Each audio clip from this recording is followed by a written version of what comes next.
Good evening, everyone, and welcome to the season 6 premiere of BEMP on the Spot. I know y'all been waiting on it. I've been waiting on it. It's been a long road to get here, but once again, we're kicking off this season with a bang. Last season, you remember we had Zealous kick it off. We had Brian Jennings come on. We had Peasy come on last season. And you're probably wondering how Taz can you possibly top season 5's excellent lineup? And I understand your reservations, but I promise you, this season we have something special in store. It's going to be amazing. I hope you're excited because I'm just as excited as you. Once again, I'm always reminding you, like, share, comment, subscribe to the channel. Make sure you hit the bell so that you're notified whenever we go live. Of course, as always, we're also reminding you that our Harlem Nights event is coming up in October, so make sure that you go to mybemp.com to pre-register for that event. Now, without any further ado, you've waited long enough.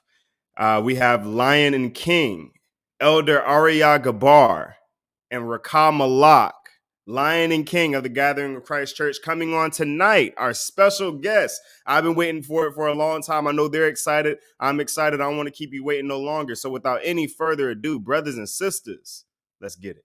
Wrap it up, stack it up, rack it up, hard. Wrap it up, stack it up, rack it up, hard. Wrap it up, stack it up, rack it up, hard. Wrap it up, stack it up, rack it up, hard. Time is short, and I ain't promised to more. Everything that I get, thanking the Lord. Let the haters in, we don't even mind, cause they might loosen up and start to have a good time. Focus, walk in my shoes and put your toes in, but don't take a step if you don't know just where you're going.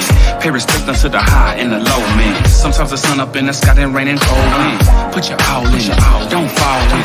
Take a pause, drop a jaw in. Everything is watching, so you gotta keep it right. Every step is like a lesson that you're teaching here tonight. I walk it high, talking, man, I'm different from the rest. While everybody's losing, I'll be building architects. Stressed and royal blue gold. How can you make moves if your feet too cold? Flying all black like we two crows. Rhyme big body taking over 2 rows. We rolling in motion.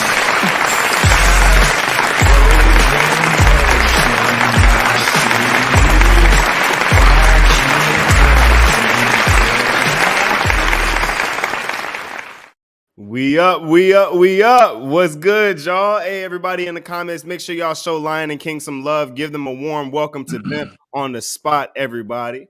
How y'all doing today? Oh, we doing good. All praise Staying blessed. Staying blessed. You know what I'm talking about?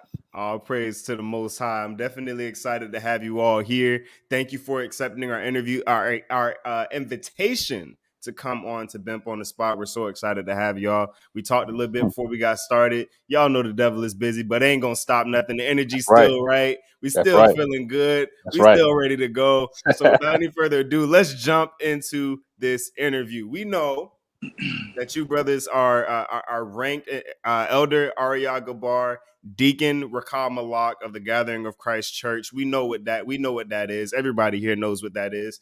We knowing that we are the children of Israel, descended from Abraham, Isaac, and Jacob, directly descended by blood and by religion.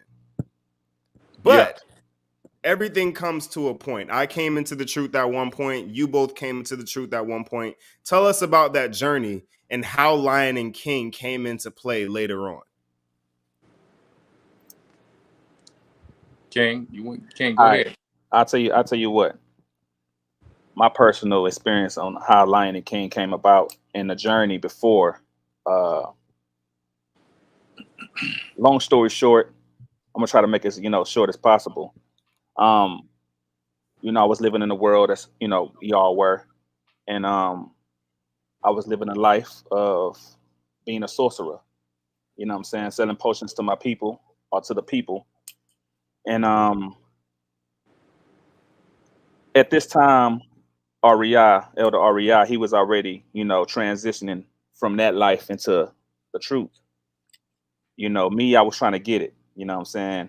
Trying to go to the next level. Wait, let them know what a sorcerer is in case some new people don't know. Well, a sorcerer is like basically selling potions, you know what I'm saying? Like marijuana. You know what I'm saying? That's what I was doing. I was selling marijuana and going to the next step of, selling, the the white stuff or whatnot. You know what I'm saying? But basically, I was stepping to that next level.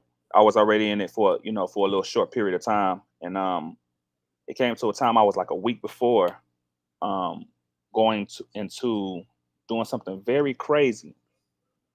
Like basically about to take some people's lives to you know gain more, if you would say. And I had a phone call with my brother. You know what I'm saying? And he called. We spoke right on the time. And like I said, we was a week before I was about to go into doing that thing or whatnot. And he was like, "Man, listen, let me tell you something."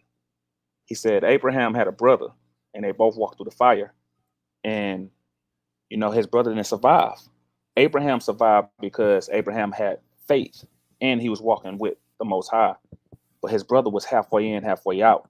You know what I'm saying? And when he told me that, it kind of like pricked my spirit a little bit because I'm like, me as a young man, I was very considerate. I'm always considering and weighing everything in a balance. You know what I'm saying? Like before I make a move. So I thought on it and I was like, man, I need this money though. You know what I'm saying? Like I'm reading this Bible, and I'm mind you, before I came into the truth, we was always reading the Bible from a very young age. Even when me and my brother used to fight when we was younger, my grandfather, he would always have us either kneeling on rice, you know what I'm saying, like a bag of rice, with phone books in our hands, you know what I'm saying, for our punishment, for fighting against each other. Yeah. Or he would have us reading the Bible, singing to each other, and like I said, I was always in them scriptures, man. But at this time, I was like halfway in, halfway out, and I was like, you know what, I need the bag, that big bag, because this is a very big opportunity for me. Mhm. Because me, I always wanted to, do it, and then at the same time, transition, because just that really wasn't my life like that. I just Mhm. wanted to make money and get out of it, Mhm. make a certain amount of money and get out of it. But lo and behold, thought about it, thought upon it, and I was like, you know what, brother, you're right. You know what I'm saying? And he started showing me some scriptures. He sent me Etta Ricard's videos or whatnot on YouTube. And around this time it was like a very early '09. Oh yeah. Oh yeah. And lo and behold, man, like, after a few months, I was like, you know what? Yeah, I'm with this, man. You know what I'm saying? And what he's saying is true. So slowly, I pulled up out of it. And went to go live with my brother in the next city, San Antonio, where we was prepping to leave the country, you know what Mhm. I'm saying, to go to Egypt. Mhm. Excuse me. And lo and behold, praise the Most High, we ended up taking that trip.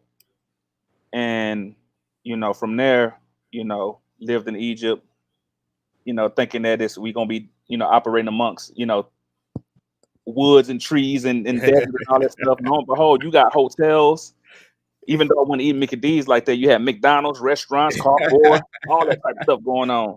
You said, So we what they like, doing hold with the on, KFC out here in the you know what I'm dirt? saying? But it was crazy, man, because living out there, it brought a whole lot of humility. You know what I'm saying?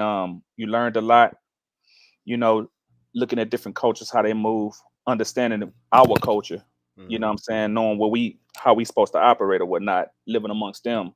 Mhm. Learn how to, you know, be wise and not, move like, hey, yo, y'all know we Hebrew Israelites and blah blah blah. Now we weren't moving like that. We was real quiet and real calm with things. You know what I'm saying? Mhm. But long story short, out there in Egypt, we started operating. But mind, let me back up a little bit. We got baptized in '09 in August, Mhm. and alongside with Elder Ramar, praise the Most High for that good brother. Yeah. And we got baptized. Uh, Elder Ricard changed my name from Merlin, which was a sorcerer, to Ricard Malak. That's how my name was changed. You know what I'm saying? Yeah. I didn't know it was Merlin. That It was that, that Merlin. connected some dots for me. It was Merlin. Some And dots connected. The Levite and the Merlin. I was like, exactly. what a coincidence. But you know what though? Coming from Louisiana, because that's where we was actually born from. We was born in Louisiana, raised in Texas. You know what Mhm. I'm saying? In Louisiana, through a lesson that Eric Ricard, taught many years ago, you know what I'm saying, like around 2012ish. He was teaching that many Levites was also in Louisiana, the Creole and all that voodoo stuff going on, that happened out there. So I was like, you know what, that's pretty much me right there. You know what I'm saying? Like I clave to Levi from there. But going forward a little bit, again, we was in Egypt operating. We went through the Arab Springs, you know what I'm saying, where it was all chaos in Egypt, you know what I'm saying, with tanks and people trying to be police citizens type vibe, you know what I'm saying. We experienced all that stuff, you know what I'm saying, during the Gaddafi situation. And right after that kind of, settled down, I was like, you know what, man, I want to make some donuts. You know what I'm saying? Like, I was like, you know what? Because I promised myself, leaving the country, I say, listen, I'm not working for nobody again.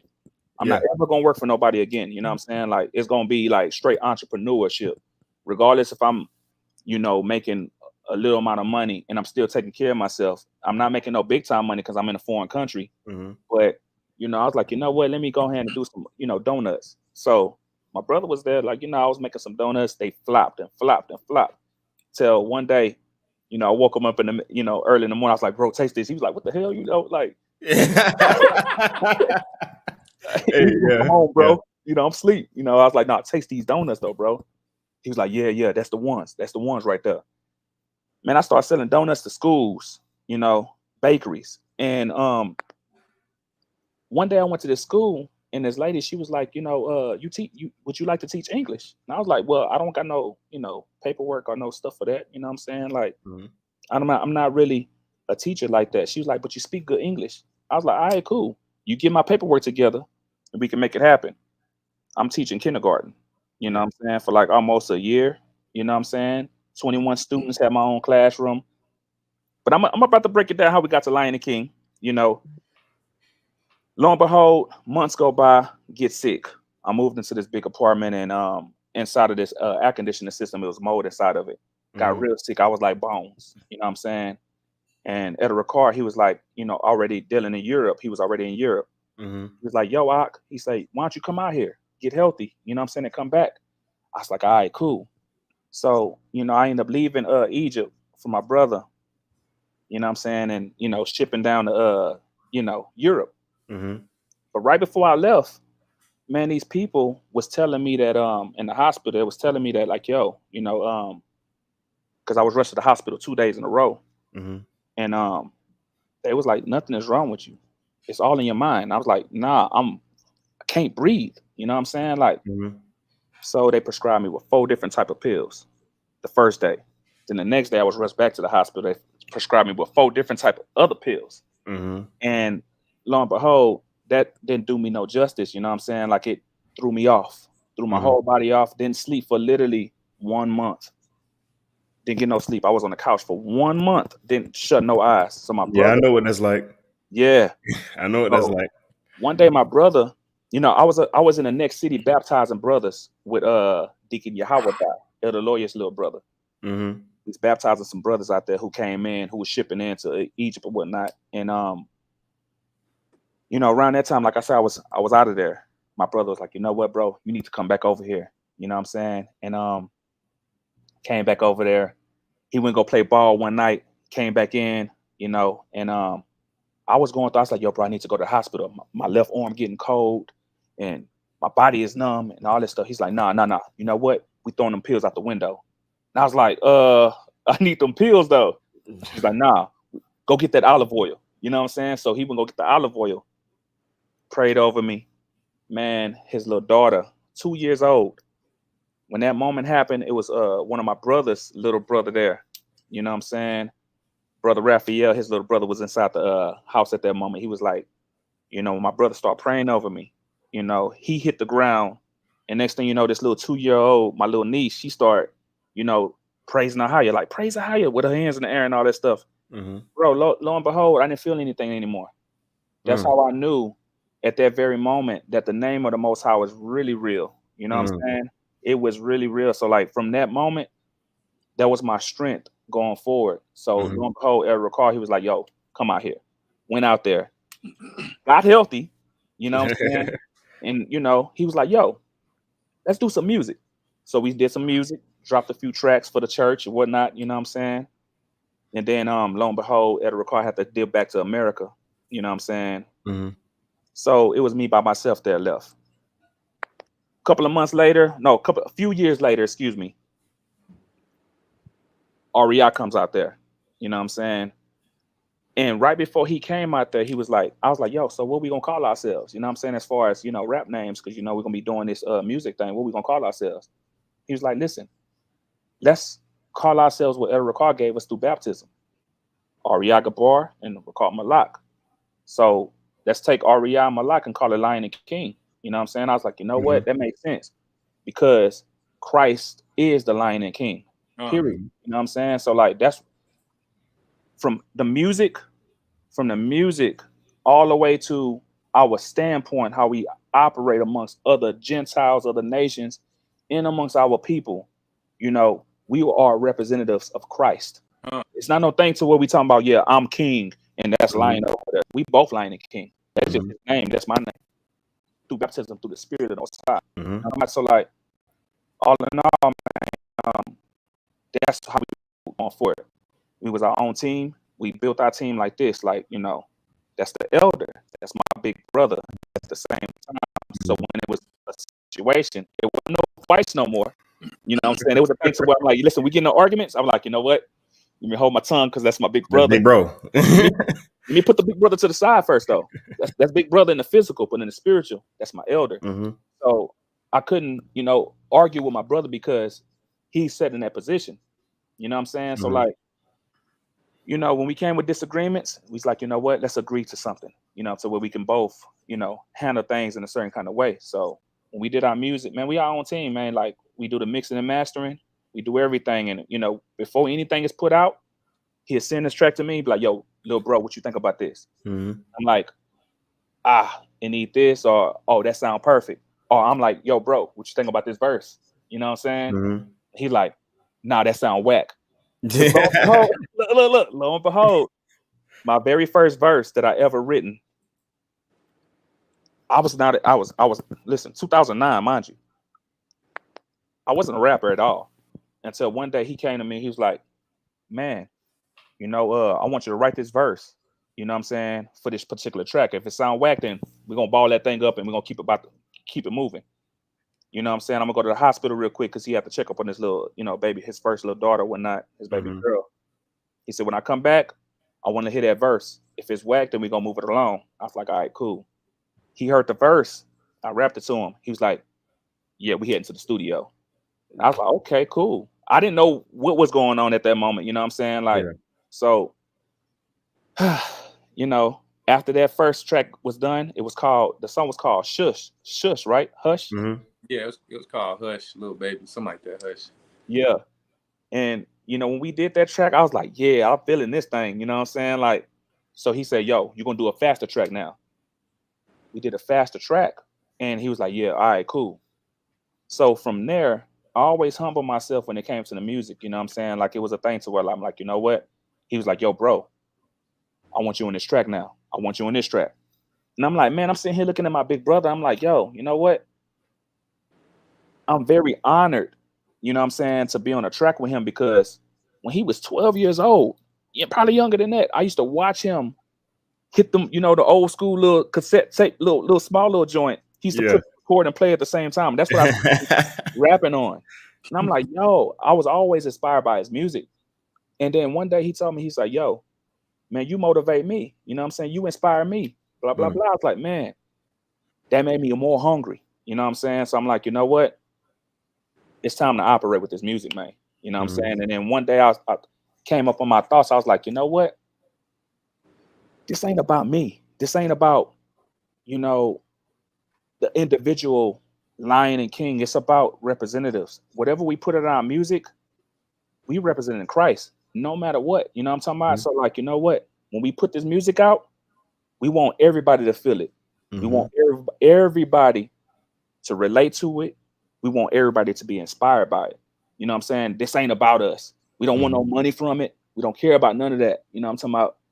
Our investments is in the kingdom of heaven. Amen. People talk about Bitcoin. You know what I'm saying? My Bitcoin is this music into the kingdom of heaven. That's my works. That's just what it is. You know what I'm saying? I don't care about no position. I don't care about none of that stuff. All I care about is putting this music out, getting these works in, helping the people through the music. When you're feeling low and down, or when you're feeling high, shoot, bump that Lion and King. We all Lion and Kings. Period. Yeah. You know what I'm talking about? So that's just, how we came with that name Lion and King, and that's how that music came from, from my end. You know what I'm talking about? We take a lesson from pretty much everything, and we know we got a lot of brothers and sisters watching, is to remember your works aren't always going to bring you riches here. Right. Yeah. Remember the scriptures say that it's the Most High who gives us the power to obtain wealth, right? Yeah. And that it's nothing for the Most High to make a rich man poor or a poor man rich. But understand, it's about what your works are. Sometimes putting those bricks and building that house ain't gonna make you no money. But guess what? When it rains, you're gonna have shelter. Another thing with that's another thing that people have to understand and realize is that doing this music, it ain't gonna bring you no bread like that. You know what I'm talking about? You gotta grind and make your own things happen. You know what I'm saying? Like, for example, myself, as I told myself when I left the States, I said, listen, you know what? I'm not working for nobody. I'm gonna do my own thing, and I'm gonna start from the ground up. You know what I'm saying? Like, wings. I'm gonna say it like this. I'm gonna say it again. I'm gonna say wings. Two times. One more time for the 3 times. One more time for 3 times. Wings.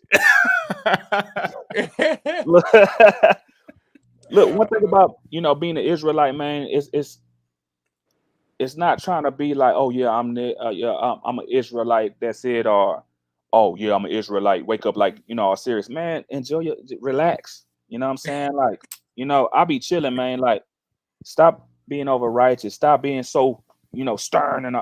The Most High is not like this on his throne the whole time. Sometimes he's sitting there looking on the throne like, yeah, that's my boy, that's my daughter. You know what I'm saying? They representing, they putting that flavor on everything, not just from the wings, but from the spirit.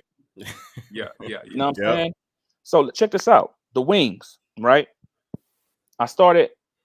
Let me see. All right, I always wanted to have a little situation with wings, but it was always the fear of the unknown or what. The business side of things, you know what I'm saying? So, my brother, he was out there, in Europe with me. He was like, you know what?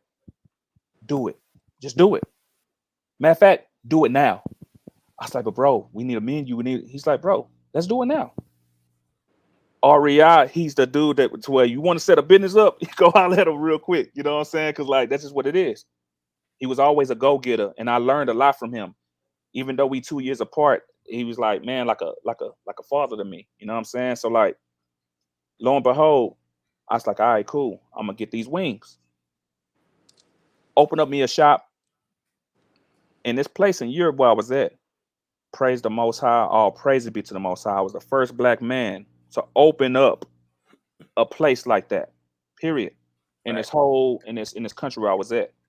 All praise be to the Most High. I say that with all humility. All praise to the Most High. The whole High. thing is, I'm not, again, I wasn't trying to work for nobody.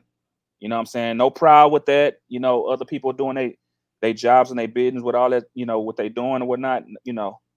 Me, that just was my mindset when I left the country. You know what I'm saying?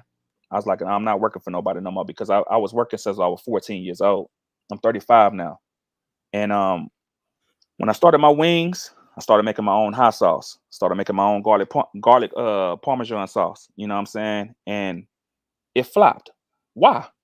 Because Novid came. You know what I'm saying? And when that came, it threw my business out of whack. And I was sitting in the house for almost 6 to 8 months. You understand what I'm saying? Thinking of the next move to make. And I was like, nah, I'm not going back to no States to, Big brother was like, nah, you got to come back because the wings going to do better over here, brother. You got to come back. And plus there's more work to do out here. So I was like, man, I'm going to come. Every time I tried to come, it was another big lockdown that happened.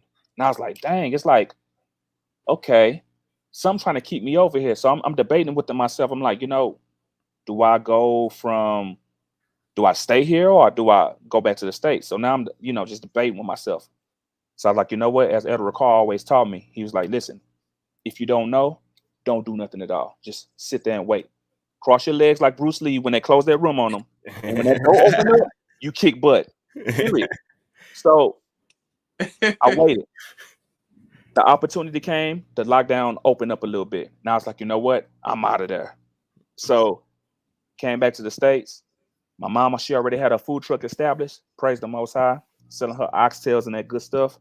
And I brought my wings to the situation. You know what I'm saying? With my garlic parmesan fries and all that. And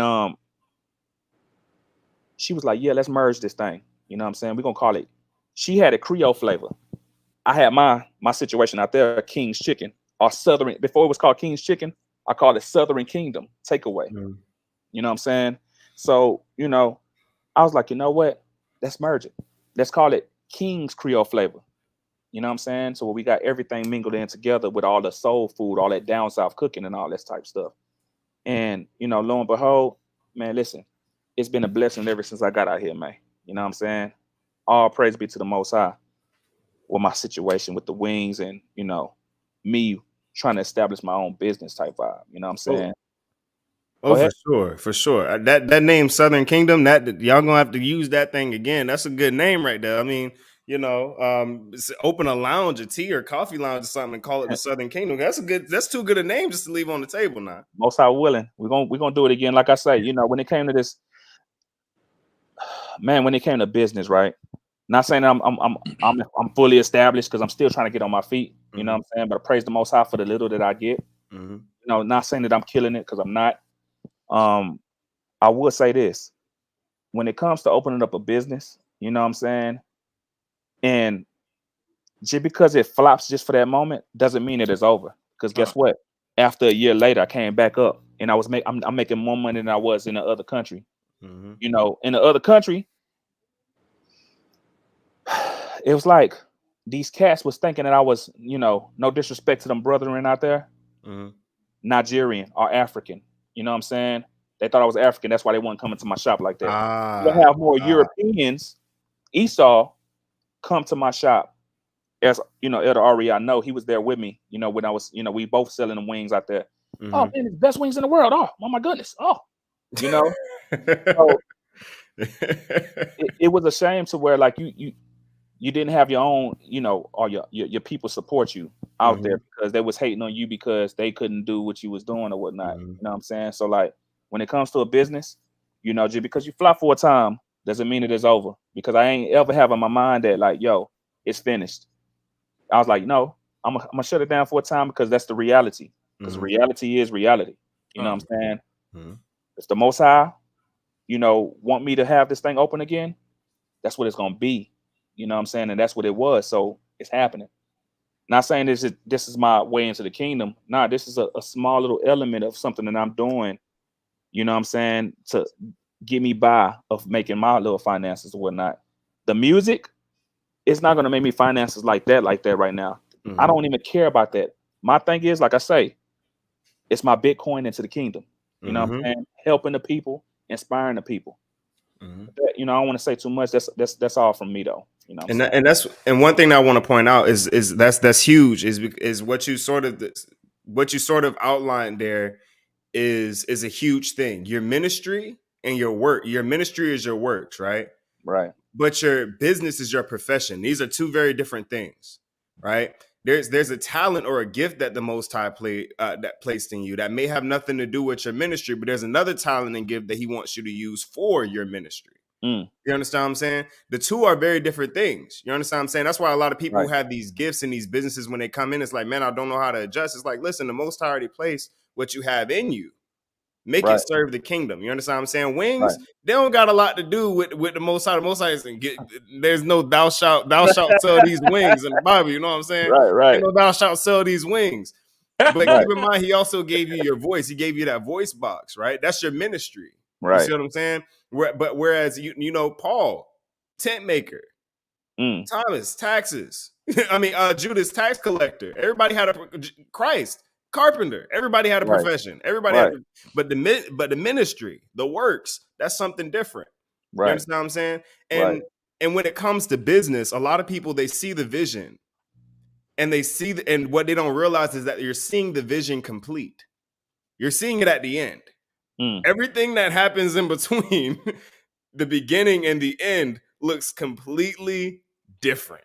It looks completely different. And there's lots of ups and downs. The Most High never said it was going to be easy. Everything comes with work. Everything comes with trial, tribulation, peril, simply because of who we are and the curses of our forefathers. That's right. Right? We can't just go in like was prophesied in Deuteronomy chapter 28, verse 1 through 15, where we can just get boom. We hot out here. You know what I'm saying? Right. We got some things we got to work through. Right. You understand what I'm saying? So understand, when you go to create your business, or when you go to create your vision, understand, number one, your vision and your profession is different from your ministry. And understand that you're going to have a rough path on the way to the end of the vision, what you're actually seeing in that vision. That's right. You might open up the nice, look just like it did in the vision that the Most High showed me. But you know what? Nobody's coming in. Give it time. Right. Right. The Most High is testing faith. That's where faith comes in. Right. Testing faith. Because on that time period, if you can be trusted with little, he can trust you with much. He placed Right. the vision in you. He saw you capitalize on it, but you got to stick with it for a time. Consistent is key. Listen, don't think that Abraham walked a short distance. Mm. He walked a long way without seeing nothing until he finally got to that end goal where the Most High got him to where he was trying to show. You know, Right. what he was trying to show him. It was probably a long time. We were like, shoot, he got me walking to nowhere. That boy had that faith, walking to nowhere. He had that faith. He had the faith. But it was. Right? That's why he was called a friend of the Most High. So people understand, this is a testimony to with all the trials and tribulations and all the things that came against what this brother was trying to do. The Most High is going to reward him for the work that he's doing now, and the fact that he's continued not only with the ministry, but continuing the vision that the Most High gave him, and his older brother enforcing that and keeping him on, hey, do this, do that. Hey, everybody needs that. The scriptures say you have one counselor of 1,000. Everybody needs that person to hold you accountable, that you can talk to, that you can go to. And that I can scratch that question, who's the Bobby Brown of Lion and King, off, because he handled that. But but that's huge. I wanted to make sure that I pointed that out. But Josh Yates, my producer, put that comment up there. Southern Kingdom T slot sound like the spot from Avatar: The Last Airbender, don't it? Don't it? I'm telling y'all, we gotta listen. We're gonna have to get together, have a meeting about this thing. We gotta make that happen. That's something we gotta do. I mean, listen, it sounds like a good idea out here, so we might have to look into that. Now, Ahraya, yes, sir. We heard the testimony from the side of King of Lion and King. All right, let's hear the testimony of the Lion. Mm. Well, my brother, he put a lot of stuff out there, and everything was facts. You know, my journey started when I was a kid, probably about 6, 7 years old. I watched the slave movie, and ever since my life took off, the Most High blessed me with self-discipline. I had good people in my life, but I never looked at their downfalls. But I just really took the wisdom that they gave me, and I knew I needed everything that I could use to be successful in this world, which is still going to always be a fight for our people, even when our success, we always have to work 7 times harder than our enemies, as you know. But like he said, I used to steal my cousin's rhymes when we go freestyle at the table. And in middle school, they was doing beats with the pencils, and I would use his rhymes because I wanted to learn how to rap when I was like in middle school. But eventually, I knew that I would have to come up with my own stuff. So I started a little group. He had like he said, the cassette little player. I forget what you call it, little recording. So we was actually recording, making songs off of that back in the days. And I used to sit in my room writing music, balling up hundreds of papers, and because I really made sure I worked for it. I wanted to master Bone Thugs and Harmony, Tupac's, Biggie. I studied the breaths they took, so music always came very easy to me. a lot of the music you guys hear from Lion and King, I had to dumb down for a little bit because time started to change when we were overseas, and people didn't really want to hear lyrics anymore or fast rapping. I won a contest of battle rapping with Big Tigger, Rap City in the Basement. That's the old stuff. So I won first place in that. So I can do it all. But I kind of just really took a break and started to do the work of an elder and put that up front more so. But everything he said was on point. I mean, I had my own studio when I was probably about 17, 18. It was a mobile studio, so everywhere I went, I made sure I had it. Graduated, and me and my friends started a record label called I Am My Brother's Keeper. Um, and we had a deal on the table with Beyonce's father, Music World Music. Right out of high school, I had that. They already said, yeah, we gonna sign y'all. Just come back with these 2 tracks, because they said this one sound like R. Kelly, so we just need you to change it up a little bit. But they like, it's hot though. But me and that group ended up breaking up. You understand.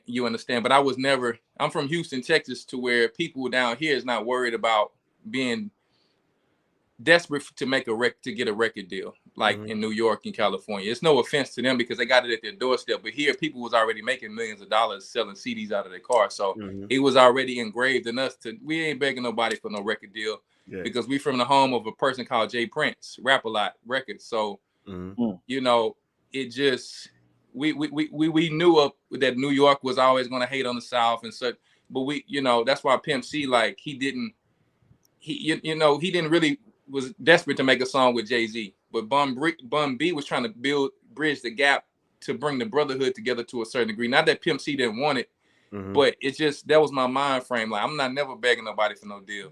So I knew I would get out there and grind to make my own money to get my own distribution deal. So I had the education because of my Nigerian friend and the way his family brought him up to study, to understand business. I already knew coming in the game, I need to be like a Puffy or this, not to be an artist, because I knew that the artists that make money back in 2003, I already knew, don't ever go for an artist deal. Go for, be your own boss. Artists don't make money now. So it just, the producers really make more money because you renting the beat out and you can never own the beat. You pay for studio time. You're paying for the beat.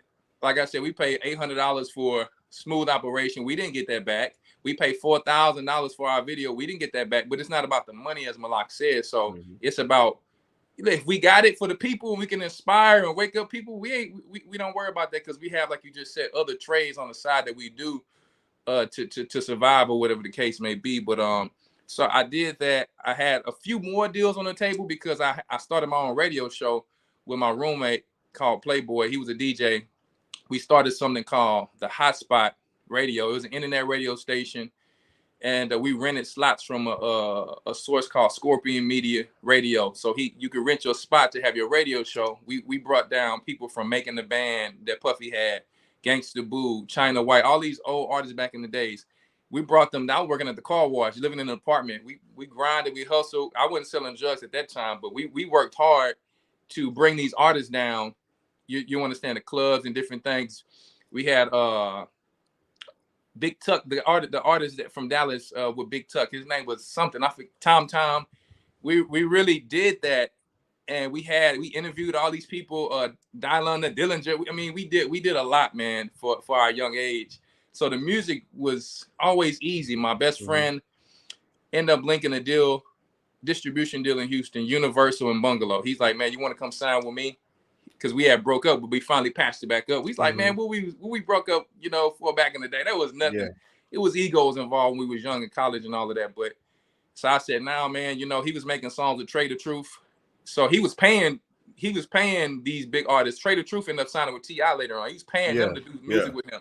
So we've been doing this like a long time ago. And I'm saying it in a humble way, because we had the faith to, like, we not begging nobody for no deal. We knew white people ran it. We knew about the Illuminati to a certain degree later on in the game.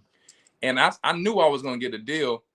But like my brother said, the thing is this, I start hustling, I start hustling some white, that stuff there. It's not something I ever thought I would be doing or wanted to do. But when you got certain influences, men look up to men. I'm not necessarily listen to it the same way we hear from a man. So this is what I saw from older men, and I was like, I ain't never finna have to do that. But guess what? When I'm making money, I don't know what to invest my money in. I don't know about Bitcoin. I only knew to invest my money in music or drugs. So I'm out there with the gorillas, and one thing about me, anybody who know me in this truth, my word is bond. Like it just, I can't. As a young man, I made sure I'm a man of my word. Like I got to be loyal. I beat myself up about being loyal, about keeping my word. So if I say I'm gonna do something, whether that be good or bad, it's just something I do. People threaten my life, and I never thought I would be running, shooting people down, but it was all for protection for myself. I was always a good dude, even when I was in the streets. But you got haters. But I just say this: I'm a problem solver. So the truth ended up coming along because I tried to say, man, let me change my life. I went to jail a few times or whatever the case may be. And I'm thinking my brother was gonna be the one in jail because he was a bad kid. But because I'm like a daredevil, and to a sense, I got faith. I knew at one point I'm like, man, I need to deal with Universal. I don't want them giving me nothing. I want to be like Master P. I want to have my own stuff. I knew about Master P and Birdman them deal back in the days. They stopped giving those type of deals out though, where they get like 80% of the deal, and the record company keep 20. See, the record companies didn't have faith in them that they would sell those records, and they end up selling them because they couldn't rap that good, but they were hustlers. Yeah. So they end up making way more money, and the record label was like, we can't get those deals out no more. And I'm still getting ready to get in the game right on the tail end of that. But the truth came through because the Christian church, when I joined it, it was too hypocritical. I see my people out there struggling, and the pastor trying to shake them down for money, and I know their life. This lady is my babysitter. She can't afford what you telling her to give. You got money. You can actually pay for this one lady's stuff. So it was just really hypocritical. And I hit the block again harder. I said, this time I hit the block most high. If you don't show me the truth, I'm finna go real hard, because I'm finna be Robin Hood out here, because I'm like, it feels like Esau can get away. It's like David when he writes about in the Psalms. It's like, how is the wicked getting all of this stuff? We sitting here trying to do it right, and we still struggling. So I just like, man, I'm gonna be the hood Robin Hood. I'm gonna be out here doing whatever. I mean, I don't know. I just, wherever it takes me, that's where I'm going in. But I knew one thing: when you go real deep in this game, whatever you do in life, it's gonna come with some sacrifice, and that's whether you're going good or bad. The good comes with sacrifice, because what is that? That's faith. That's faith that Abraham needed. That's a sacrifice. It's faith. When it comes to Isaac, when it comes to him listening to the Most High, going out here, the world come with the same thing. You can't be a fool to think you're gonna sell birds. Nobody ain't gonna try to rob you. People try to kick in my door. I didn't listen. The Most High stopped me from murking a lot of people out here, because people threaten my life. And in Texas, if somebody threaten your life, you got to be about that. So I'm afraid to lose my life, so I'm gonna hunt you down first. And I did that so many times. So when Elder called me the Lion, I was like, listen, they used to call me the Tiger. That was my rap name. You know what I mean? For real. So they call me Lancelot the Tiger. Lancelot, I knew that they was black in the Dark Ages already. So I call myself Lancelot. Lancelot just means you stay on point, like you stay sharp. Lot mean like always, and Lance means sharp, so it means you stay on point. So they call me Lancelot the Tiger. And the Tiger, because I felt like I was a one-man army, and I got my stripes in the street. Because tigers, they roll solitude. They don't roll with the lions. The lions roll in a family. So when Elder Carr gave me that name, I said, man, my name was Tiger in the streets. He said, nah, you got to be a lion now. And so I was like, okay, I got to roll with the pride. I got to roll with people, because people was never trustworthy except for a few people. And my brother, to see him back, I mean, man, to finish his work with my brother, to find people you can trust in this world is real tough. That's why Azel clung to us and stuff like that. We was with him in the beginning. You know what I'm saying? I don't take no credit, but I was a big part in Yahweh, Azel. We's a family. We work together to build each other up. You know what I'm saying? So, but anyway, the truth came along. I followed that. I was on the radio already. I had just shot my video. My testimony is this: there was a dude who threatened my life, and I didn't do nothing wrong to him, but he threatened to kill me. So I tried to always chase him down and kill him. Seen him at the club, and because I knew if he get me first, then I'm out of here. But at a point, I kept going to the club and I kept seeing him. I'm like, I had heard the truth when I didn't join it yet. So the Most High was kind of speaking to me like, man, how I keep seeing this dude? Every time I see him, me and the boys, let's get it. And then he'll run into a gas station where the cops be, so he can't get murked or whatever the case may be. And I probably would have did the same thing to preserve my life. So I'm not saying he was less than for doing that, for trying to preserve his life, because it's real out there. Like, you don't know what you're getting into. Like the movies and the rappers, that's all fake. Like the real stuff, I've really been like in some crazy situations, man. So the thing is this, I seen this dude when I shot my video. I shot my video on the boat in San Antonio. We was the first people to ever do something like that. We shot it on a boat. Yeah, I was 19 years old or whatever the case may be. And no, I think I was 23 at that time. 23, 24. I shot it on the boat. We shot 2 videos in once. And then we going to the after party. You remember that, Malak? You came down, from Houston. You and my cousin put his big chain on me, like this big Houston Texans diamond chain, because he was selling dope.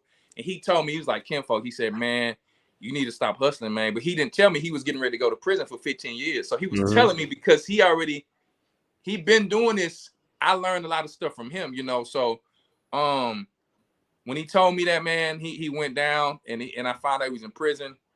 And then, man, it just, when I backed up in that after party in the parking lot, it was like 50 deep. We all had guns on us.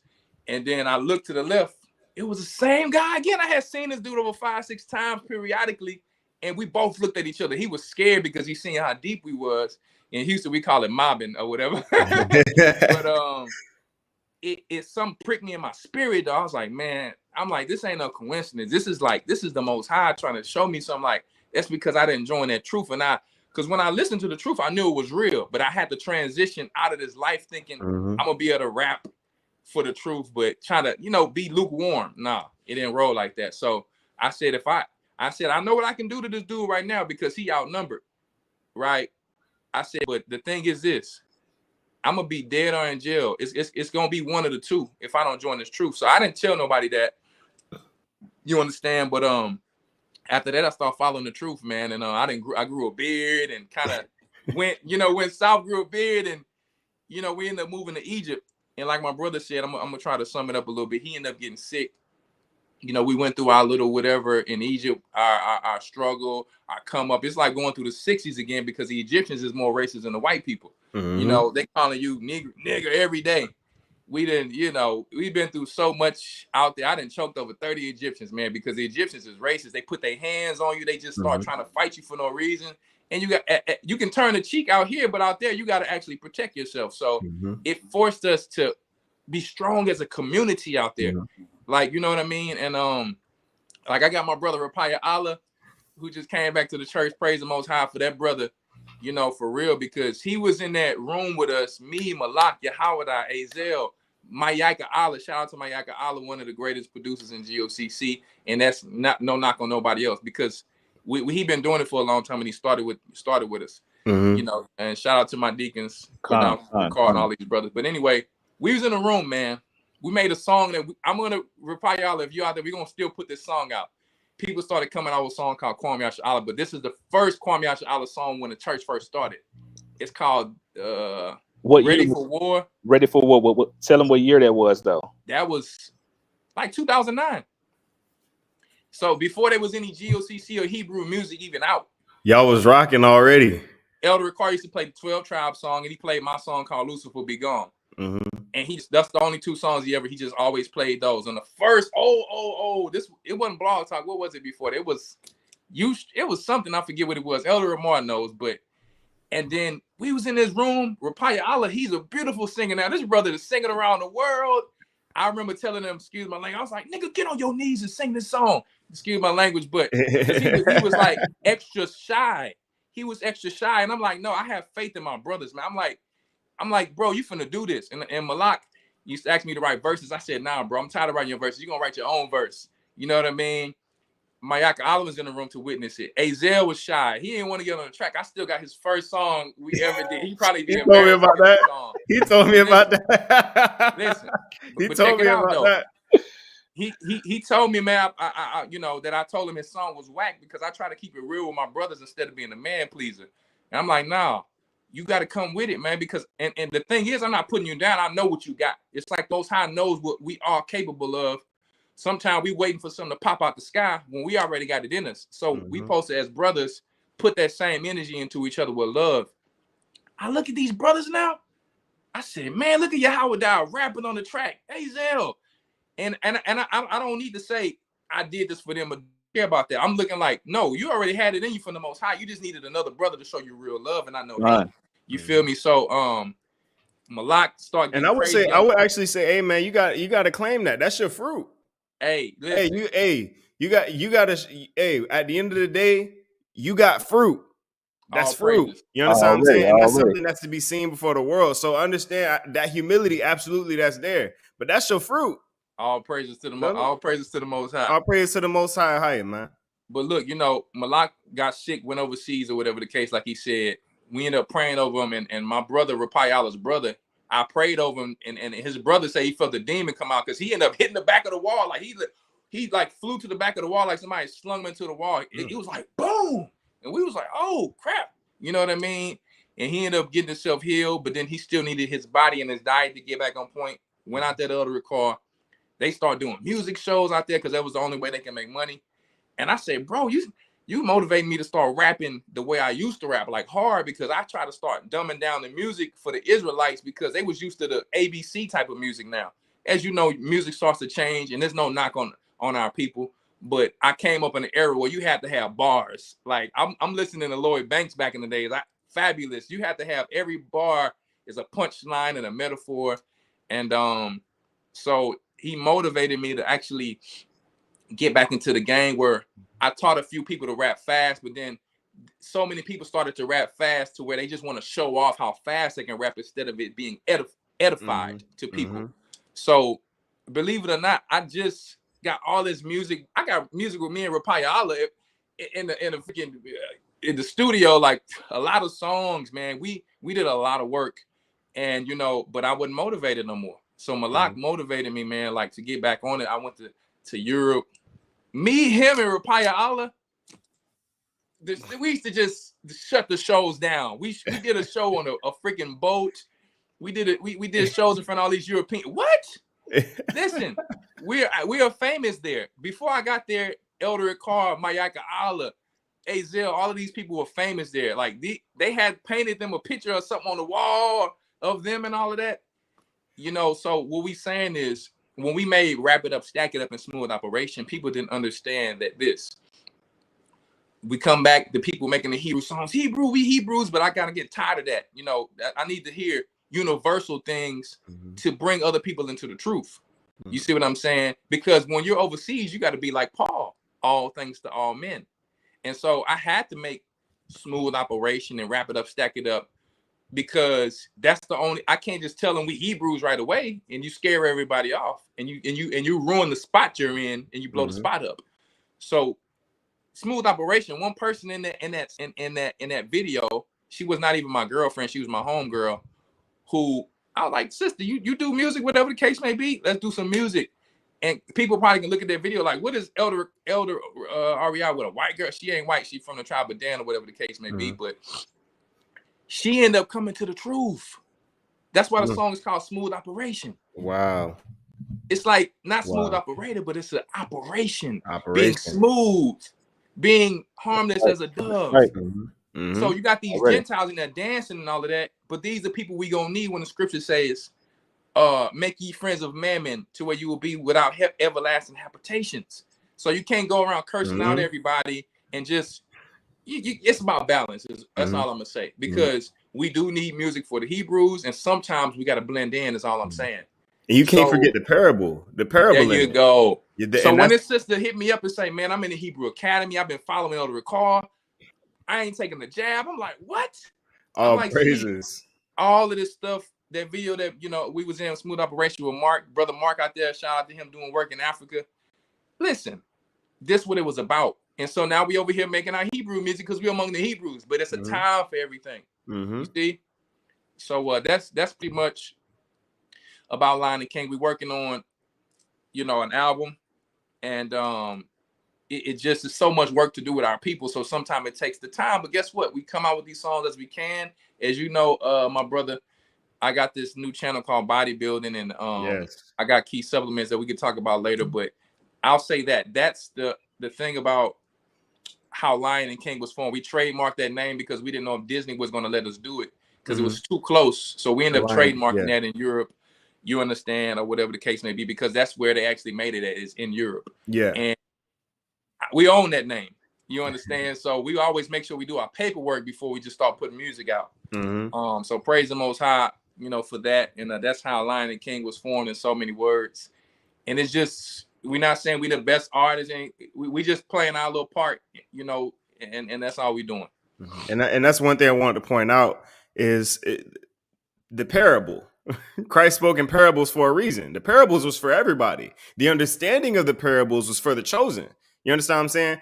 And it's the same thing as when I believe it was Habakkuk was told to write the message on the wall. They didn't understand it at that moment, but when it was time, the light will come on and they will understand. You see what I'm saying? So a lot of people neglect the parable because they don't realize the enemy speaks in parables. When you look at these Disney movies and these Paramount Pictures movies, and you look at the message behind the message, they're speaking in parables. So and our people have to learn to do that. Transition, and it's slowly brainwashing us, and we have to think the same way of the enemy.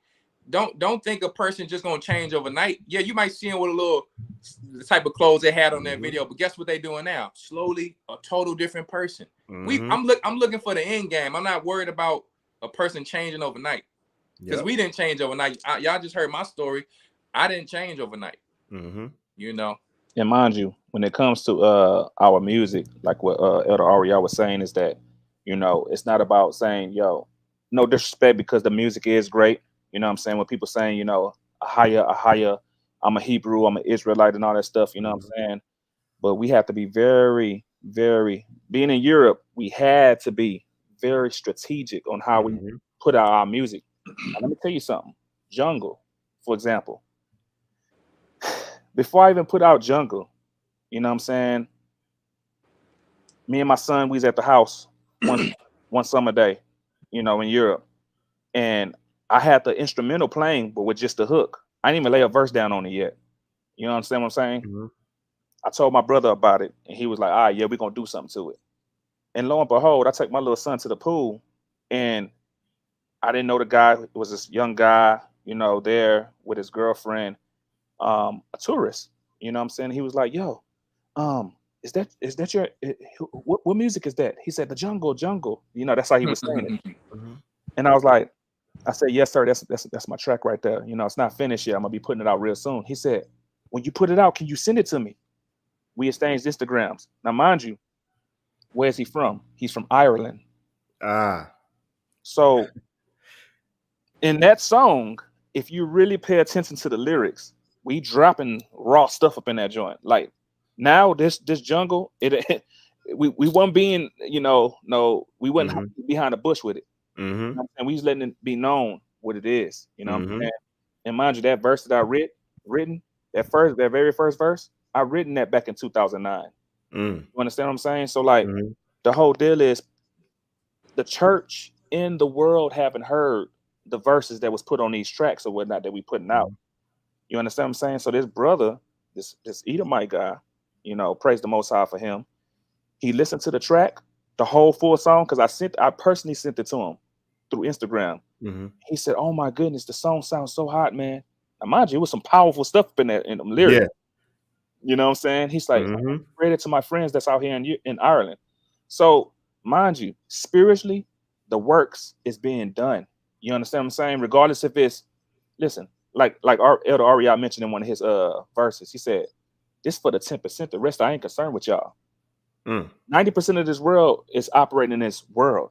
10% of this world is tired of this world. We ready for the kingdom. You know what I'm saying? So like, this for the 10%. I don't care if I don't have millions of views, all these likes, messages, and comments.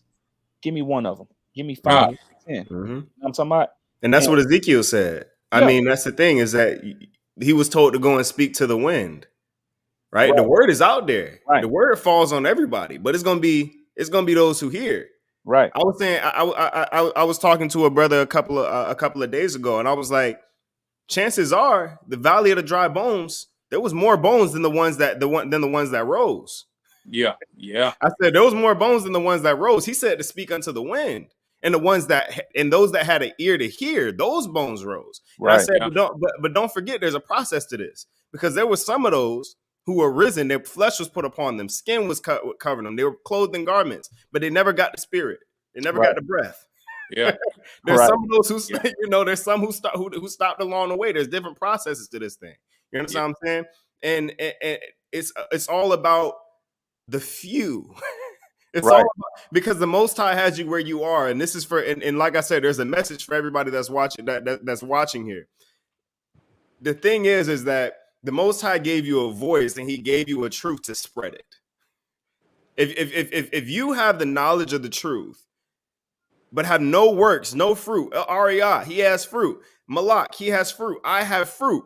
If amen. you have this knowledge of this truth and you've been doing it, yeah, I've been in the truth for 6 years. Show me your fruit. Yeah, He gave you a voice. He gave you a ministry. He gave you a talent. And he's given the children of Israel the power to obtain wealth. Where is your fruit? You understand what I'm saying?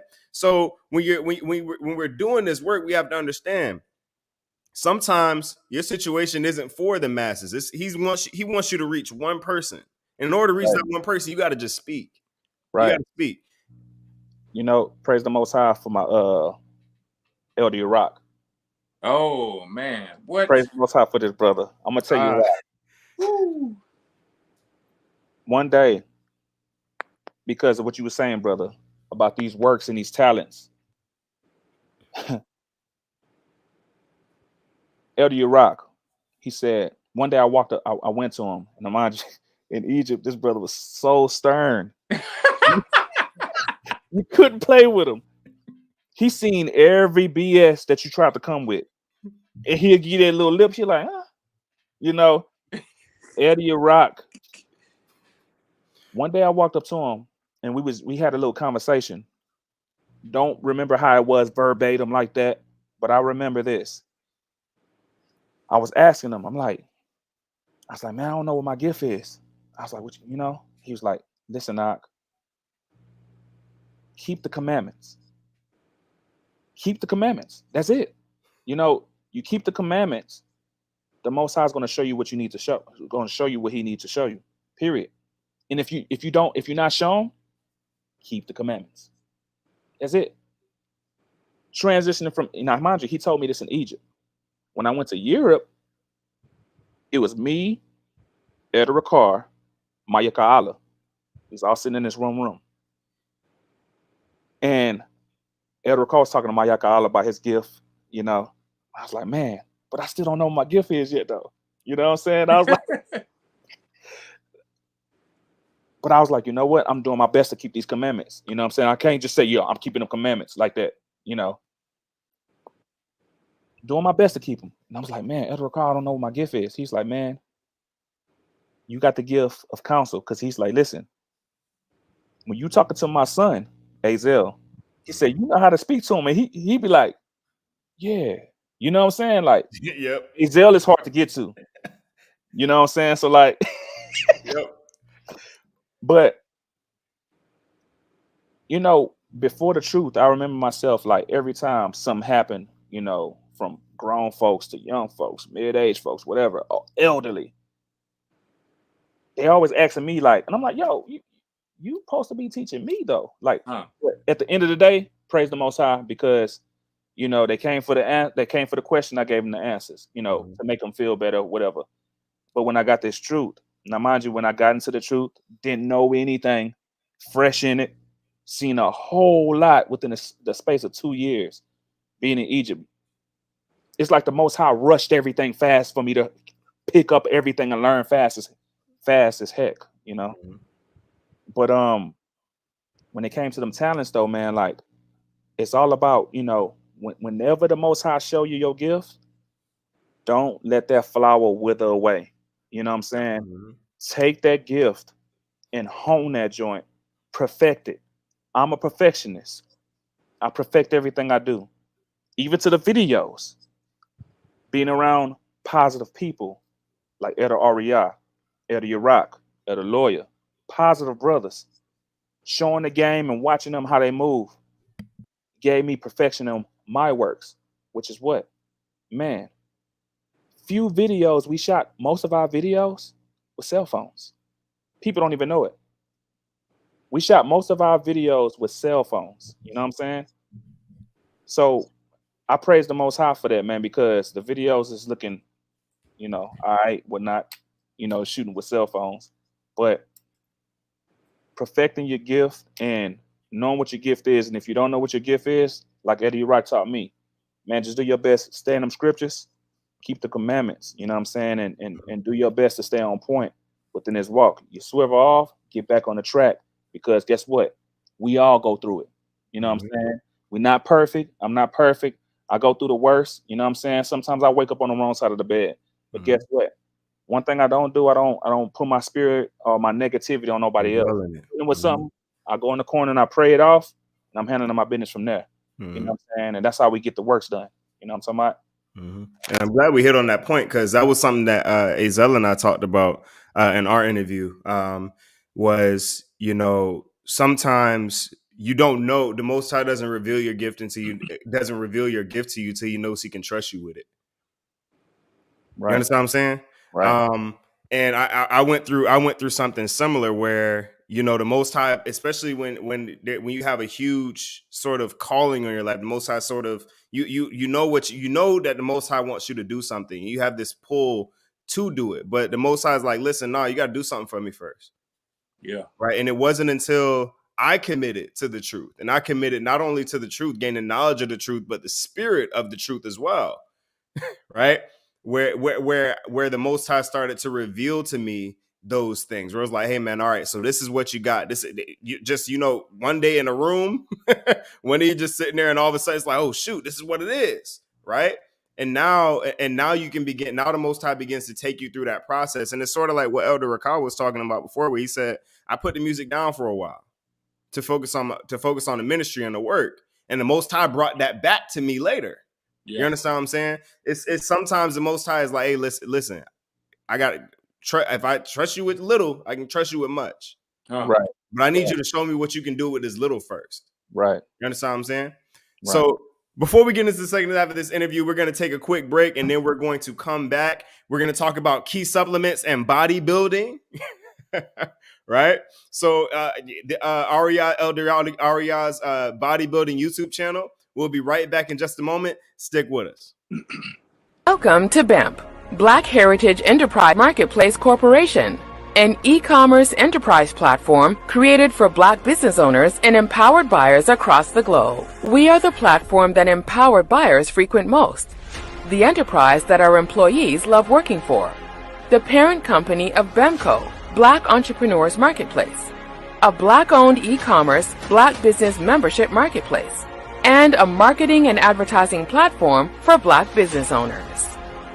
We provide a variety of features such as a Black business directory for both state and national searches and targeted product and service searches. Black business owners, advertise and market your brand to the most important consumers on earth with BEMP.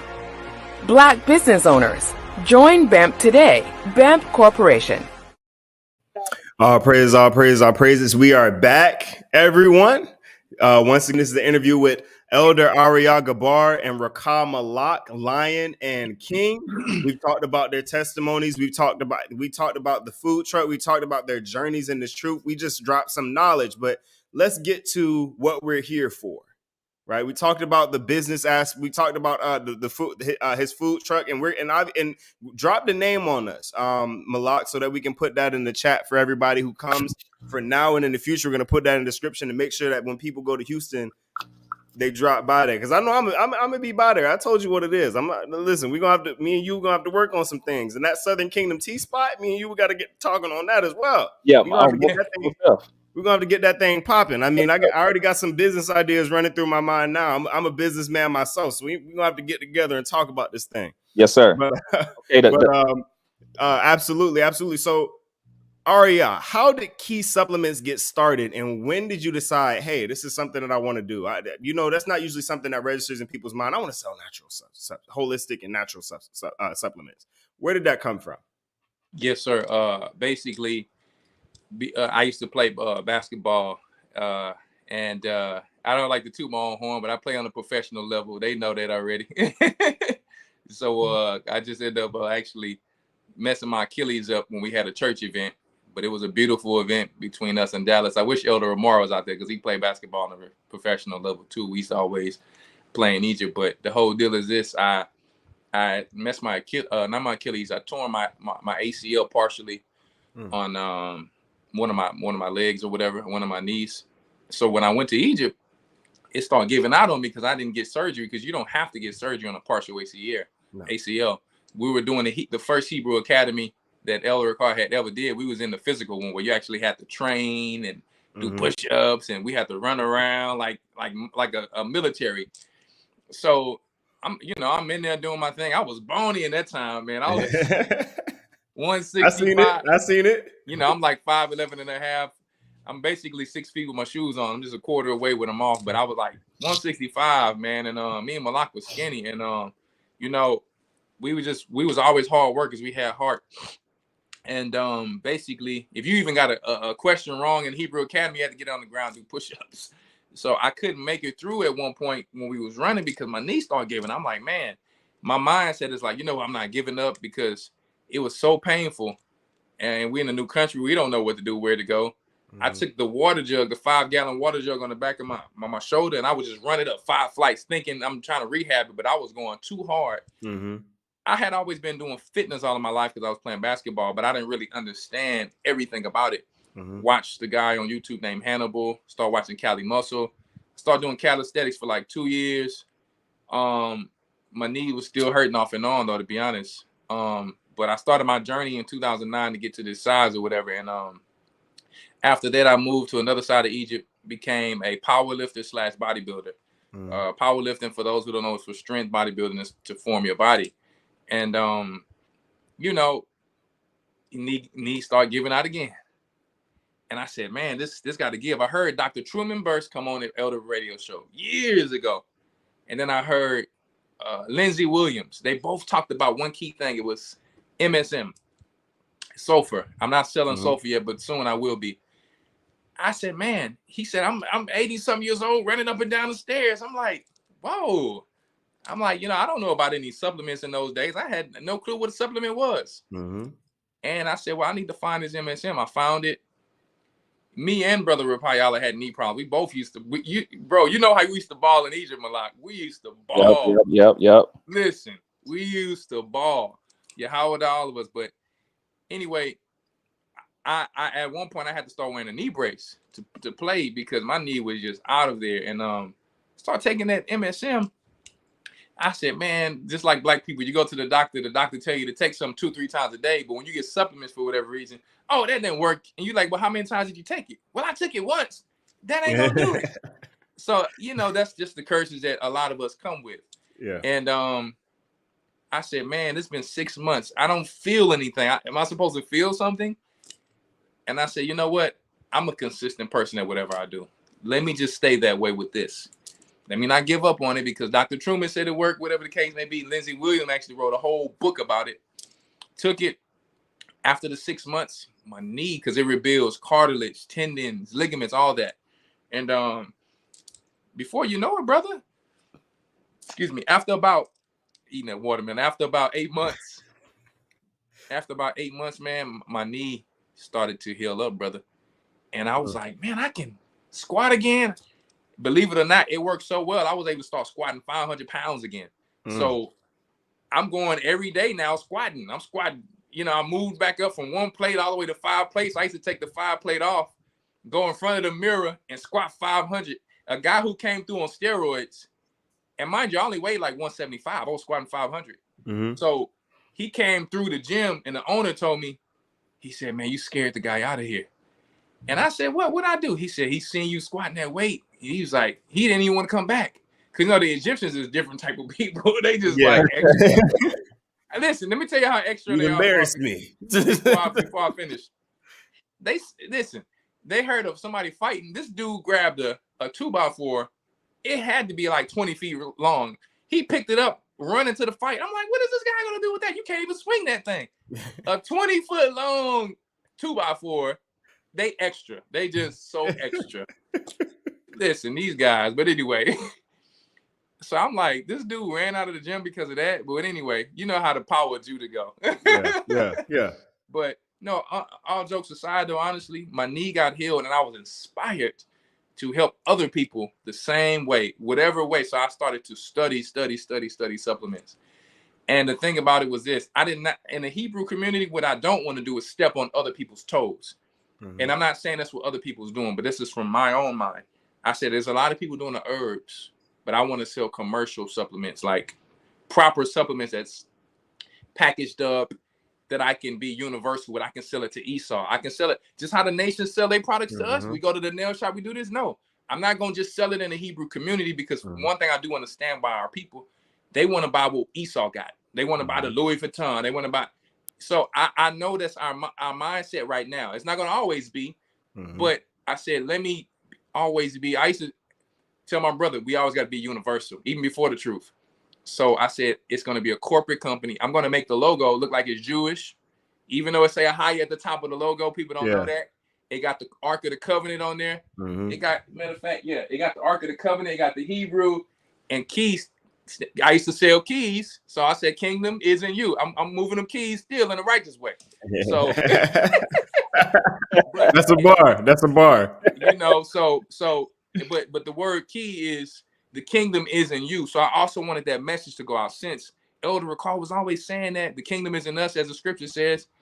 I want that message every time they pick up that supplement also to know this ain't just about me. This is about us and our business and that's building the kingdom like Christ said. So it has all of that encompassed in it in one. And the supplements are proper supplements that's competing on a high level with the rest of the supplements and the ingredients. You ain't gonna find no pork, shrimp, crab, lobster up in there and all these things. As you see, I take them, they all up here. I take them all. I'm on the everything that I need, ultra test, whatever the case may be. So that's how I started, my brother. I mastered it first. I didn't just come. I said, no, let me know what I'm talking about first. Let me understand it. Let me, start taking some of these things and try them out before I even come out with it. And I said, when I go back to America, when I get my finances right, I said, in Egypt, I'm making Egyptian dollars. I don't have the finances. I said, but that's not going to stop me. It's the time for everything. I went through a Job, Jonas, and Joseph at the same time. And I feel like that because I lost my, ex-wife or whatever the case may be. And then I got me a new wife. My kids was taken from me, from her, whatever the case may be. I ain't gonna go into all that, but I had to say it to a certain degree because it was a testimony. I got them. I won them back in court. I represented myself. I didn't have no money when I came back. I represented myself as a lawyer with the Most High right there with me. Won my kids back because she wanted to live a different lifestyle. May the Lord bless her. Got my kids back, reunited like Joseph. Did not want to come back to America. I was trying to get them back to be in Europe, but I felt when I look back, the Most High took my kids from me for me to come back and finish his work. So that was Jonas. That's Jonas. He didn't want to come back to Nineveh. I didn't want to come back to America.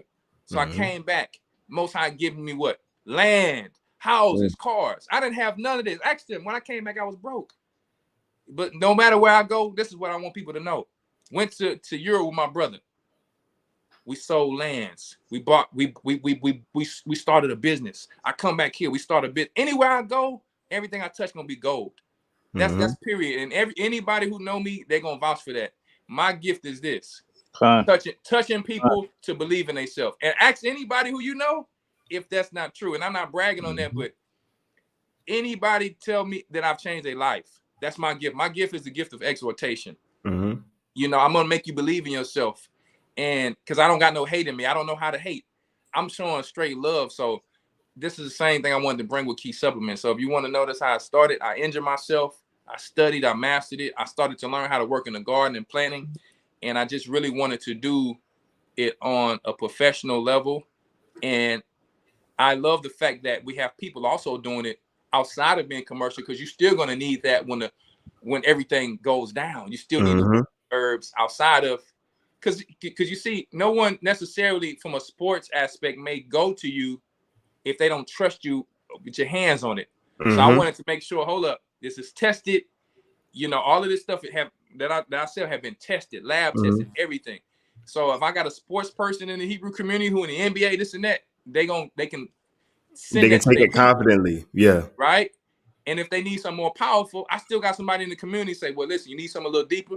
I got this sister over here. She do it like that. She know what she's talking about. So it ain't no hating. It's everybody working on the same level. Mm-hmm. And I got to give a shout out to the homestead. What's the man, listen, my mind is going crazy, but it's a homestead sister and a brother out there in Atlanta. They sent me some because we're gonna get to the bodybuilding. They sent us it's humble servant homestead. They sent me some plants from Atlanta, some mullein, some elderberry trees, some of their eggs, turkey eggs and chicken eggs, and that's the reason why I started bodybuilding, to kind of form a pipeline so we can share things with one another. And it's already starting there. So we're gonna get into that, but I just want to give them a shout out and show them love because they're beautiful people. But that's why I started Key Supplements. My mind is going to never not think I can't do something. That's just my mind. My brother can vouch for that since I was a kid.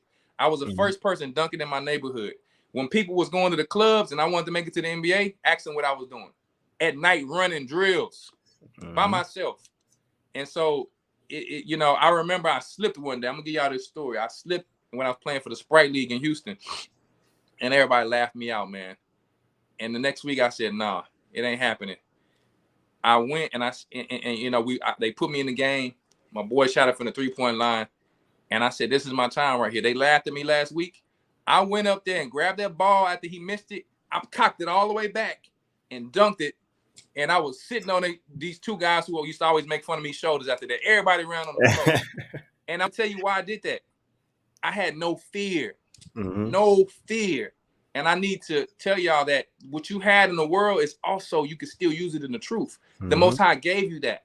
So some of the things was not bad in the world that you had, because we come into this walk and we lose faith like something supposed to drop out the sky. No. You work to build Satan's kingdom. You got to have that same drive to come and build it for the Most High. That's all I want to say. Right. Keep that same energy. Keep that same energy on both sides. Keep that same energy. Keep that same energy. I mean, that's the thing. A lot of people think it's like, listen, that fervor, that spirit of Judah that he placed in you, that you use for the world, that spirit of Judah is still the same one when you come into the truth. That spirit was always in you. That spirit, whatever tribe you may be from, that spirit was always there. That spirit is to be utilized, not suppressed. You understand what I'm saying? And we are army, and that's why I tell the people in my congregation in Houston, don't talk about nothing. If you say you're a frontliner, because I know I'm a frontliner through my actions, not from my mouth, right? I always been like that. They know I put my life on. It's so much stories I can't even tell them on here, where tears and stuff is dropped. You know what I mean? Where we ain't had nothing to eat, and you know what I mean? We've been through all of that before the truth and in the truth. So when I look to the left and to the right, if you're a frontliner, you should be there. You shouldn't be hiding behind us when we go run up in this lifetime, in this fire that we're going through as gold being tried in that war. And I look back, you hiding to see who gonna make it or not, then you dipped off. No, I should look to the left and to the right, and that's where you should be. Period. Oh yeah, we're gonna see those when we get to the wilderness. Israel is called the army. That's sisters, that's babies, that's brothers. It starts with our faith and our spirit and our love and our works towards one another. Right. True statement. And that's huge, because those people gonna get exposed. Hey, those people gonna get exposed, and the people that's talking all that big talk, and you get out there, you're gonna get exposed. Right? Listen, this ain't about no acting hard, and I didn't put the street stuff out there to act hard. That's what rappers do. Listen, I make music, but I'm not a new age rapper. Like, listen, that's nothing to brag about. Who's sending you money when you go to jail? Who's putting money on your books when you? That's what they don't rap about. They rap about this glitz and the glamour and what the social media and all that stuff is about. But this stuff is about pain. You don't know what bullets is flying when you're out there. So we don't need to act hard. We as the Israelites, we came out from birth hard. We had to be hard to survive in this world. Right. You know what I'm saying? So we just need to humble ourselves, like the scriptures say. Don't let any man who think that he is more than what he think he is. We can't be like that. That's all I'm saying. So I said it. I just wanted to put it out there to give a testimony. I can be touched just like anybody else can be. So don't think that's not what I'm saying. It just to inspire you to do better. That's what I'm saying. already. Hey, and should I be prideful? Clothe me in humility, right? Amen. That should be in everybody's prayer. Understand the Most High says, surely goodness and mercy shall follow thee all of the days of thy life, right? And it's Already. that spirit that follows you and that success that follows you that makes you forget. We as a people, we've done it before where we say, hey man, I think I'm kind of doing this out here. And that's why I keep it in my prayers. It's like, listen, should I become prideful? Should my heart be filled with pride? Clothe Mm, me in humility, right? mm, Amen. Remind me. mm. I don't care Yeah. how you gotta remind me. Remind me that all things, that means that's That's praise, David. that's That's glory, David that's all day honor, right that's there. love. All of that belongs to you. I can't give you nothing because everything Yeah. belongs to you. You Right, Amen. understand what I'm saying? right. Con, Remind me, right? con.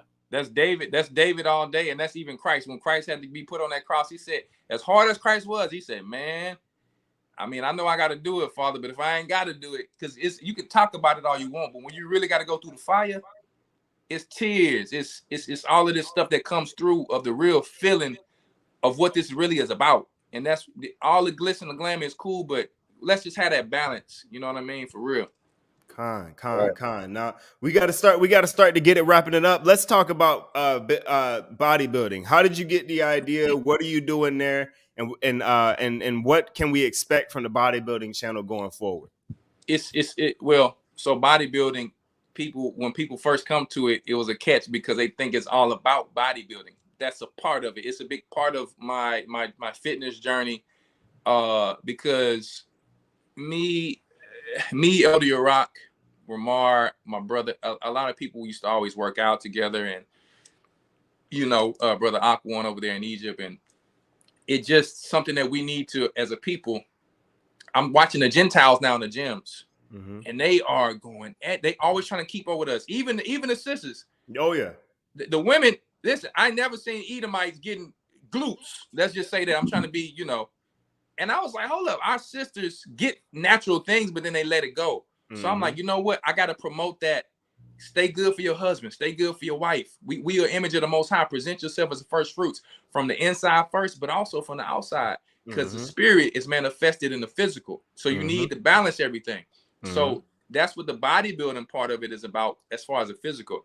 But I also wanted people's talents. I just wanted people from all walks of life in the Hebrew community to come on there and share that talent, whether it's music, whether it's gardening, whether it's homesteading, whether it's engineering, whether it's investing. Mm-hmm. And I see a lot of us is already doing it together with our different platforms. That's basically what it is. It's the bodybuilding means building the body of Christ. Building the That's body of Right, Christ. right, ultimately Yeah. right, right, it. right. And so far, it's new, it's still growing. I've been sharing a few videos from certain gardeners, like brother Andre Rashad is so very consistent. He's Shout out to Andre Rashad and the GOCC body. Mm-hmm. You need mixing and mastering. You need gardening tips. He's also a brain exercise help person. He's always coming on the show. Y'all hear him with Elder Carl on the blog talking to Patreon sometime. But Mm-hmm. I got him on there. I got Jerusalem Naturals, brother Stan in Houston. I got so many people now trying to come in and show their talent, and some people don't know. They like, Elder, what do I do? How do I get out there? I'm like, listen, I like this because I want to get y'all out there. It ain't Mm-hmm. about me. It ain't Yeah. about him. It's about us. We Mm-hmm. sharing this knowledge together. We're building a pipeline. Brother Balas, we was on TBT radio. Shout out to Deacon Akshak Bala. and Aksham. Shout out to y'all brothers. All y'all young brothers doing a great job. And we was talking about this on his show, I think last week or 2 weeks ago, to build the kingdom together and just sharing. That's all it's about, brother. Mm-hmm. Basically, you got a company, you can come on there and I'll share your videos. Just send me an email to elder@gmail.com. I got it on the videos or whatever. And it's a good standing member, because the thing for this channel right now, I wanted it to be good standing members until it's solidified. It's a lot of stuff that sometimes goes on with, Hebrews believe in this and that, and Yeah. sometimes it Yeah. conflicts. So right now, I'm just keeping it right there. But Yeah. Hey, wise as as you serpent, know, harmless as dove. yeah, as you know, it's other things where I branch out. with key supplements, I have to do universal business. Mm-hmm. So it's each platform is different. Like what you're doing, you invite sports players on this and that. We got to branch out sometime. Mm-hmm. So each platform just has its different functions and different Yep. time. And so that's really all bodybuilding is about. And I'm excited about it because check it out. The times that we're in is so important. We need to teach each other, and wisdom and knowledge shall be the stability of our times. Mm-hmm. So learning how to do plumbing, if you don't know, we try to save people money. That's like get up on there. Well, we don't want to keep watching the other nations do it. We want to start seeing us do it so we can believe that we can also do it. You can get on YouTube and find other nations doing stuff, but Esau don't be afraid. They get out there. Yep. I watched them build a whole house with a man and his wife. I'm like, where's our Yep. people? I'm going out there to buy land, and it's only Issacharites and Esau buying. I said, no, we're going to do a seminar for our people to teach them how to buy land. Now, it's a lot of people like, hey, elder, how you buy this? How you do this? Now we started something. We're not just reading the Bible no more. We're getting up building a kingdom. We got to light that spark to the people, and that's what bodybuilding is about, my brother. For sure, for sure. Hey man, this is definitely a blessing because all of the works that we're pulling together for our people is, as far as this channel goes, as far as what Malak got going with that food truck, we're gonna talk about that. We're gonna talk about that. We're gonna talk about but and the music, and as far as Lion and King goes and key supplements, all of this pertains to building the kingdom of heaven. This is the image of the children of Israel that I want people to see, that I want our brothers and sisters to see from all walks of life, from every religious standing, is to see this is what the true image, not what they putting on the front pages when you open up YouTube with the first video that you see there, or that first article that you see when you look up Hebrew Israelites. That's not what this is. This right here, this is what it is, right? Yeah. Righteous government. This is ministry. This is what the Church of Christ looks like. This is what the ministry of Christ looks like. Right. Yes. Building connections. One thing that Black Heritage Enterprise Marketplace came up with is building a community of Black business.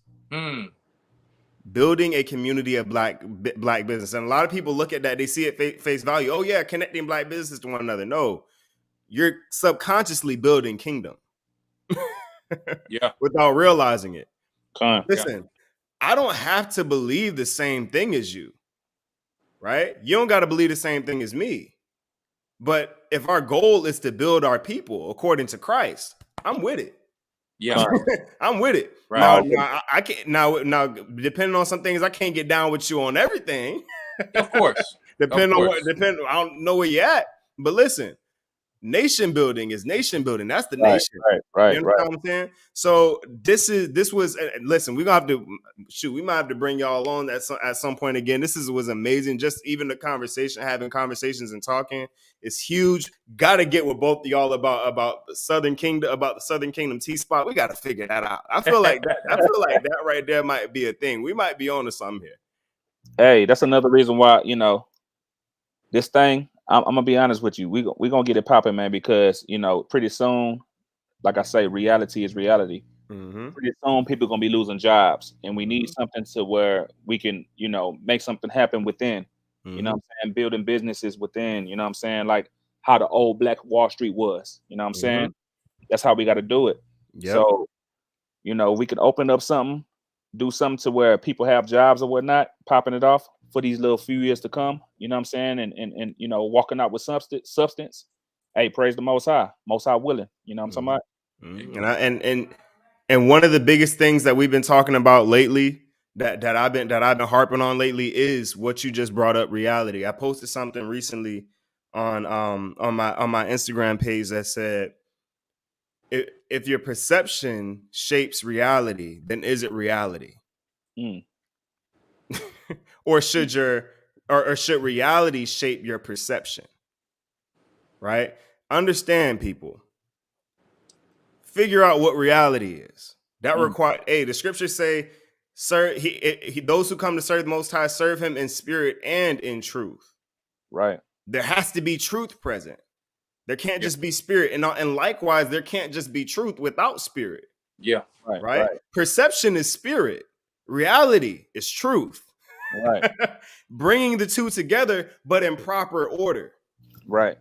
According to the Most High. So everybody that's here, this right here is reality. Base your perception of the children of Israel on this right here. Yeah. Reality is This reality. is what it's all about. This is what it's all about. Closing remarks before we lock it up. Well, I just want to say that if you are in the Houston body or in the Houston area, you know what I'm saying? If you're looking for some wings, oxtails, you know, southern smothered chicken, you know what I'm Know talking what about? it is? Know what it is? Cajun chicken pasta, Cajun sausage pasta. You Hey, I'm know, coming up there to eat. You look, talking big game now? look, this me and mama's cooking. And if you type in on Google Houston area, you know what I'm talking about, for my Houston people that's out here, you know, Louisiana food, Creole food, we got the highest rank out here. You know what I'm saying? Because our food is like that. Praise the Most High. You know what I'm saying? King's Creole flavor. That's what you type in. King's Creole flavor. Flavor, not flavor. You know, flavor. You know what I'm saying? Because we bring Flavor. salt. We got that salt. You know, Flavor. we put that. You know, yeah. That's how we do things. You know what I'm talking about? Do But you ship humble service homestead ass? yeah, we ship. You know what I'm saying? If you Holla at mama real quick. You know what I'm talking about?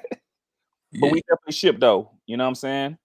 But get them wings nationwide, huh? them wings, yeah, we can get it popping. I freeze them things and ship it out to you, man. You know what I'm saying? The hot sauce that I make from scratch with my hands, you know, I ship it out to y'all. You know what I'm saying? I still got to ship it require something too, you know. But You don't want to keep him waiting too long. You're gonna have a problem with you now. Problem most with you. you know. It says, are they going to be at Harlem Nights? They should feature their brand on mybimp.com. Absolutely. We do have mybimp.com. It's I guess you can call it Amazon for Black business, right? All So praises. once we get that set up, we're gonna have to put key supplements on there. Oh, Yeah. Malak, we're gonna have to put your hot sauce on there.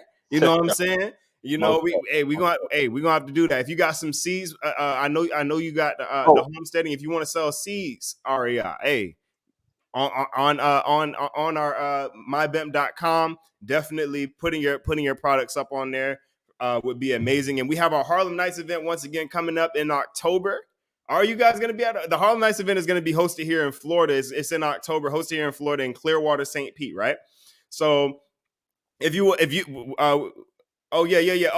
perform. Would y'all be interested in performing at the event? We'll have to talk about that. We'll see, because you know I got a crazy schedule. I'm in the process of We'll have to moving talk about that on this ranch, so we'll visit it once we get there. You know, I got a lot of things going. I'm sure you see in the background. I got my own comics thing. A lot of people don't know. Ancient Ones, Heavenly Heroes. That's what you see up there. You got Judah right here. You got Gad's Redemption. Oh, It's a lot of stuff coming into play. And you talking about proper characters. Like, I could take this thing off the wall. Like, it's coming, man. I'm trying to make a whole new thing. Oh man, you doing it. Ancient Ones stand for A1. You know, anything that's A1 is A1. So you know we call it Ancient Ones because we got a whole line of stuff that's coming in the future for that. Ancient Ones is kind of like, you know, the Professor X for the X-Men. Yeah. But Ancient Ones is that's the most high in Christ together, and the Ancient Ones was all our forefathers: Abraham, Judah, Issachar. Those the real X-Men or whatever they call them. So you know that's what that is. That's coming. So I got a lot of work that I got to do, man. And but listen, don't put it past me just yet. We'll see in that time. So but my last words, I just really want to give all praises to the Most High, and I thank you and your whole team for allowing us to be present on this show. I really thank all the people who are present, those who will be watching it later. I'm thankful for my elders, Ricard, Ramar, you understand, Gabar, all you know, Azel, Mayaka, Allah, Quadan, Ricard, all of my deacons, my officers. I'm just thankful for everybody. So and y'all keep up the good work. And just check out our new song on Lion and King page. It's called All About My Change, which means we about the reformation. We not about all the vanity out here. We all about our change. That's what we focus on. We're not talking about money change. We all about the brand new person. And we got a lot of new videos and stuff coming soon. And like my brother said, yeah, you don't have to use expensive stuff to shoot videos. I actually have a proper camera here, but we chose to shoot it on our new iPhones. With cell phones. It just was more convenient and comfortable. Now we have proper cameras that fit on drones and all of that. So it was convenient, and we just grateful, and we just try to keep everything simple, but we appreciate everybody's support. And I'm gonna just wish everybody peace and blessings to all their families. And I thank you once again, my brother, for allowing us on this show. And what you're doing is amazing, my brother. So keep it up. All praise to the Most High. And as I always tell y'all, no stress, stay blessed, and get your mind right. All right. Y'all know what it is. Y'all know what it is. I'm glad y'all got to come on. Hey, Ahraya, when you finish up A1, coming back on. We're gonna get that out. We're gonna get that out there too. If I got some people who was do the cartooning and stuff like that, y'all get with me, because I got some stuff in the works. So just I'm gonna get with you. Because this is for the whole nation. We competing with the rest of everything else. Hey, so y'all just let me know. All about that work. All about that work. And for those future reference, hey, we're gonna get at it. I'll have the producer make sure we put the link for your new song in the description. We're gonna put the name. Make sure Malak, what's the name of your food truck once again? King's Creole Flavor. King's Creole Flavor. That's with an A, by the way. We ain't doing no ERs out here. That's with an A. No, that's with an A. Right? We're gonna drop that too, so that we can make sure that people, when you drop by Houston, that you go and see Malak and them wings 3 times. Get your mind right. All praises. Wings. All right, y'all. Thank you, everybody, for tuning in tonight. We thank you for coming on. We will be back once again next week with another episode, another special guest. Once again, Malak, Ahraya, Lion and King, thank you for coming on. I appreciate you. I appreciate you accepting our invitation to come on. Yes, sir. All praises. Everybody, we took a little bit of your time, but stay blessed, everybody. Stay prayed up. Hey, be vigilant. We're living in some crazy times. I'll see you next week. Y'all be blessed, all right? Already. Wrap it up, stack it up, rack it up, hard. Wrap it up, stack it up, rack it up, hard. Wrap it up, stack it up, rack it up, hard. Wrap it up, stack it up, rack it up, hard. Time is short, and I ain't promised to more. Everything that I get, thanking the Lord. Let the haters in, we don't even mind, cause they might loosen up and start to have a good time. Focus, walk in my shoes and put your toes in, but don't take a step if you don't know just where you're going. Pay respect unto the high and the low, man. Sometimes the sun up in the sky and rain and cold wind. Put your all in, don't fall in. Take a pause, drop a jaw. Everything is watching, so you gotta keep it right. Every step is like a lesson that you're teaching here tonight. I walk it high, talking, man, I'm different from the best. While everybody's losing, I'll be building architect. Stressed and royal blue gold. How can you make moves if your feet too cold? Flying all black like we 2 crows. Rhyme big body taking over 2 rows. We rolling motion.